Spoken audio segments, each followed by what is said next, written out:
Assalamualaikum warahmatullahi wabarakatuh. Halo para juri dan hai teman-teman. Perkenalkan, nama saya Najmi Syakib, asal sekolah dari SMP Nur Kausar. Di sini saya berterima kasih kepada para juri dan teman-teman karena sudah memberikan saya kesempatan di tahun ini dengan mengikuti literasi. Literasi bulan ini bertemakan jurnalistis. Saya menulis jurnal ini dengan tema OSIS. Nah, pertama-tama kita awali dengan pengertian dari OSIS. OSIS adalah singkatan dari organisasi siswa intrasekolah.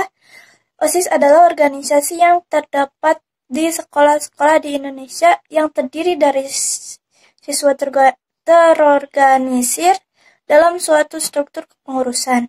Tujuan dari OSIS adalah untuk membentuk sikap kepemimpinan siswa, meningkatkan rasa tanggung jawab siswa terhadap sekolah, serta mengembangkan potensi siswa secara menyeluruh. Nah, OSIS juga bertugas untuk menjadi wadah bagi para siswa untuk mengaktualisasikan ide-ide dan gagasan mereka demi kemajuan sekolah. Yang kedua adalah struktur organisasi. Nah, struktur organisasi ini memuat beberapa jabatan yang diisi oleh siswa-siswa yang terpilih. Yang pertama yaitu Ketua OSIS yang merupakan pemimpin teratas OSIS yang bertanggung jawab atas kegiatan OSIS. Nah, yang kedua juga sama, yaitu Wakil Ketua OSIS. Wakil Ketua OSIS merupakan pimpinan kedua OSIS yang bertanggung jawab atas kegiatan-kegiatan OSIS. Bisa dibilang seperti pendampingnya Ketua OSIS. Nah, yang ketiga itu adalah Sekretaris OSIS. Sekretaris OSIS merupakan jabatan yang bertanggung jawab atas dokumentasi kegiatan OSIS, mengelola arsip OSIS, dan menyusun laporan kegiatan OSIS. Nah, yang keempat itu adalah Bendahara OSIS yang bertanggung jawab untuk keuangan OSIS, pengelolaan dana OSIS, dan menyusun laporan keuangan OSIS. Nah, nanti akan ada seperti seksi bidang pendidikan, kerohanian, kedisiplinan, dan keamanan. Mungkin untuk struktur segitu saja dulu, jadi kita lanjut ke materi berikutnya. Yang ketiga adalah sejarah OSIS. Nah, sejarah OSIS ini dimulai dari awal munculnya organisasi siswa di Belanda pada tahun 1848. Organisasi siswa tersebut bertujuan untuk membantu siswa dalam memahami dan mengelola sekolah secara efektif, serta membantu siswa dalam mengembangkan kemampuan sosial dan kepemimpinan mereka. Organisasi siswa tersebut kemudian menyebar ke negara-negara lain, termasuk Indonesia. Di Indonesia, organisasi siswa pertama kali muncul pada tahun 1923 di Bandung dengan nama Perhimpunan Pelajar Indonesia. Nah, jika disingkat yaitu adalah PPI. PPI bertujuan untuk memperjuangkan hak-hak siswa dan mengembangkan potensi siswa di Indonesia. Nah, pada tahun 1949, PPI diubah menjadi Perhimpunan Pelajar Indonesia Baru, atau disingkat jadi PPIB.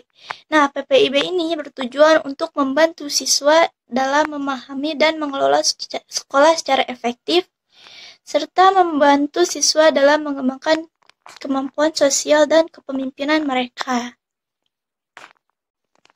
Nah, pada tahun 1964, PPIB diubah menjadi organisasi intrasekolah yang seperti sekarang disingkat menjadi OSIS. Nah, OSIS ini bertujuan untuk membantu pengelolaan sekolah dan mengembangkan potensi siswa-siswi di Indonesia. OSIS juga bertujuan untuk meningkatkan komunikasi antara siswa dengan sekolah dan masyarakat, serta membantu siswa dalam menjadi warga sekolah yang bertanggung jawab.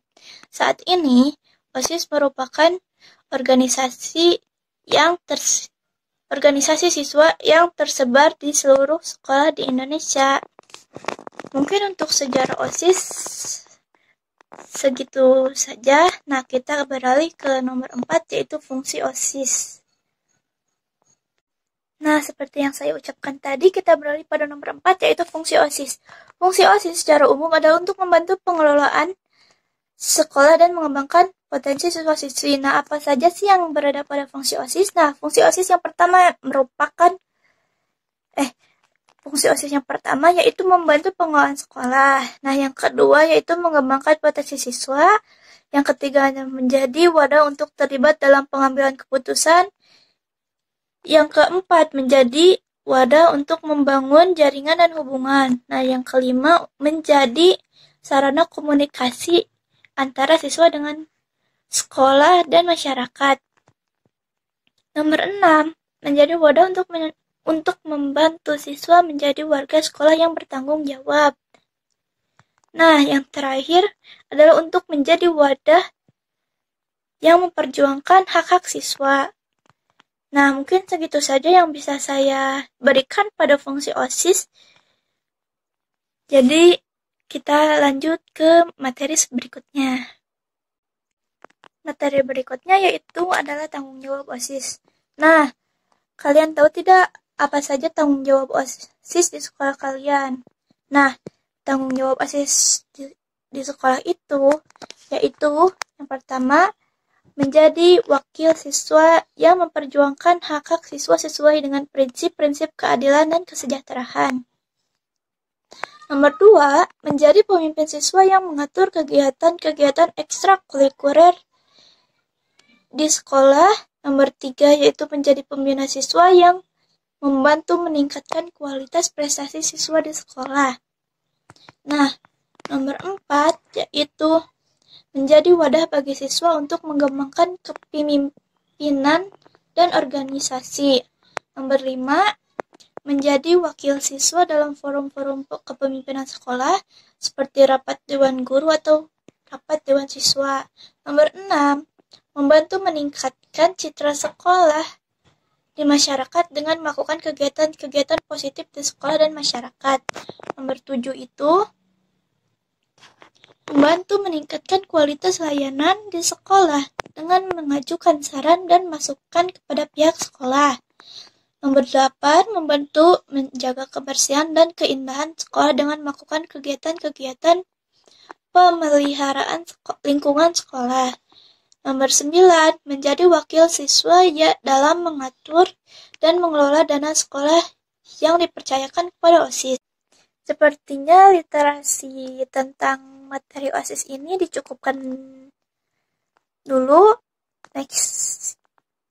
Setelah ini, kita akan beralih dengan mewawancarai teman saya yang juga sebagai salah satu anggota OSIS.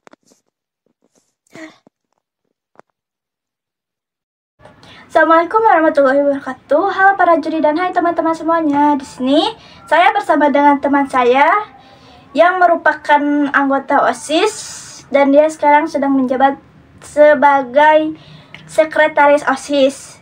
Di sini saya memiliki 3 pertanyaan untuk ditanyakan kepada teman saya. Pertanyaan pertama, apa saja kegiatan yang direncanakan OSIS pada semester ini? Assalamualaikum warahmatullahi wabarakatuh. Sebelumnya izinkan saya memperkenalkan diri terlebih dahulu. Perkenalkan, nama saya Kaya Fani, asal sekolah saya dari SMP Nur Kautsar. Saya akan menjawab pertanyaan yang diberikan oleh teman saya. Untuk semester ini, kami baru mempersiapkan kegiatan masa pengenalan lingkungan sekolah. Terima kasih karena sudah menjawab pertanyaan pertama dari saya. Sekarang kita ke pertanyaan kedua. Apakah menyenangkan berorganisasi di OSIS? Menurut saya, ada beberapa waktu yang menyenangkan dan tidak menyenangkannya. Hal yang menyenangkan di saat kami sedang berdiskusi terkait kegiatan yang akan kami lakukan, dan hal yang tidak menyenangkannya ialah di saat kami sedang melakukan kerjasama dan ada beberapa orang yang tidak melakukan tugasnya dengan baik. Karena pertanyaan pertama dan pertanyaan kedua sudah dijawab, kini kita beralih pada pertanyaan ketiga, yaitu jika masuk sekolah menengah ke atas, apa kamu mau bergabung kembali dengan OSIS? Tidak, alasannya karena saya akan lebih memfokuskan pada pembelajaran ini. Karena ketiga pertanyaan sudah terjawab semua, Di sini saya akan mengakhiri video literasi pada bulan ini. Mohon maaf apabila ada kesalahan pada kata penyampaian ataupun bahasa yang saya ucapkan. Saya akhiri, sekian dari kami. Wassalamualaikum warahmatullahi wabarakatuh.